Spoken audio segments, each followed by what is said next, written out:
Garcia. I'm here with Austin, and today we're going to be doing a epoxy base coat for a flake floor.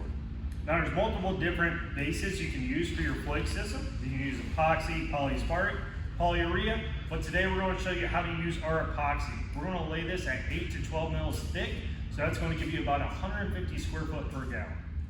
Alright guys, so when you're going to do your base coat for your flake system, of course before you're going to want to prep your floor, get all your cracks out, make sure it's nice and smooth, clean up any dust that was left behind.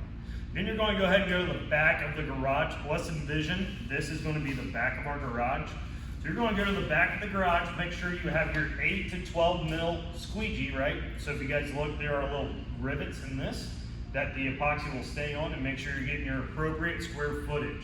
So John is going to go to the back of the garage and he's going to lay a big, thick ribbon out for me.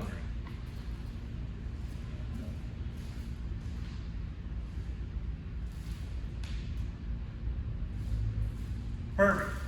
Now when he has this out, the squeegee is going to go ahead and start squeegeeing this out, making sure that you can see the concrete in between the epoxy when you push. So John's going to go ahead and push that out.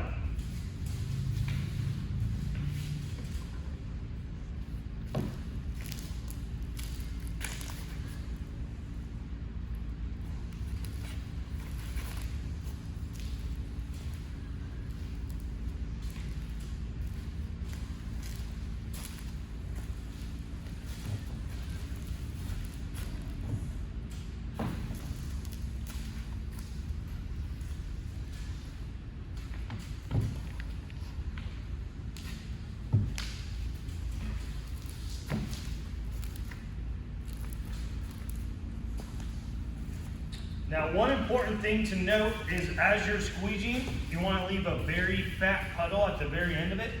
When you're pouring more material on the floor, you want to go directly into that big puddle that he's leaving. When you're going, before you back roll it, because our next step is going to be to back roll with an 18-inch or a 9-inch roller, we're going to use that big puddle to prime our roller. So after your base coat is starting to be squeegeed out to that 8 to 12 mils, we're going to go ahead behind with a roller. Today we're going to use a 9-inch roller, and John's going to prime it in that wet edge that we left. Now he's rolling out, he's going to do a W or an M pattern, right? Just like you would a wall, going back and forth as you guys see. Not rolling too much of it out, just make sure everything's evenly applied out throughout the floor.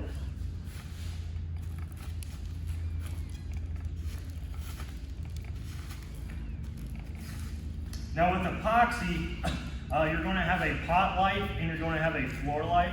Normally epoxies are going to have pretty decent of each, right? So our pt.1 or even our Gladiator epoxy, which is what we're using today, is going to give you guys about 20 to 30 minutes in the pot and then about 30 to 45 minutes on the floor. Now that he's done a W pattern, he's going to go back and do one single back roll across the whole floor. Make sure there's no roller lines, so that way when we broadcast, we're broadcasting into an even epoxy coat.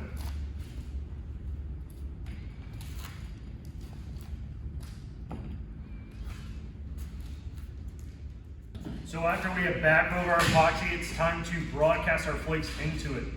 When you order here at Easy Concrete, we will make sure that you have 20% more than you actually need. That's how we're going to ensure that you're going to get the full broadcast. Most of us will just put all their chips into 5-gallon pails, just like this. I hold it, use 4 fingers, and I just flick my wrist, right? So I'm going to go ahead and do that across the whole floor.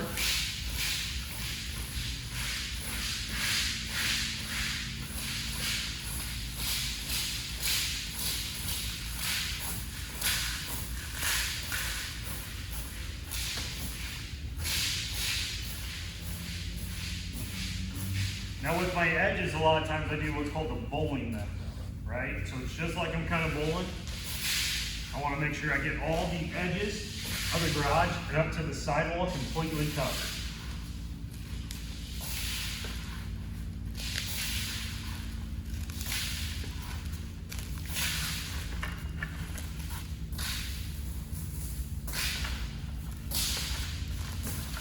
And as I am throwing my flake, I'm going to start getting down with the light. Once I think I have a pretty good broadcast, I want to get down and look to see if we have any what we call shiners, right? Which is either going to be a place that maybe the concrete dipped down a little bit, you have more material pulled there, or just a large part of material, a part that maybe didn't get broadcast on, but you'll be able to see with the light where your thin spots are. So where I see those thin spots, or normally I'll have another guy that stands outside the garage looking in, telling me where my thin spots are. I'm just going to go back. Wherever I see those thin spots, just add a little bit more.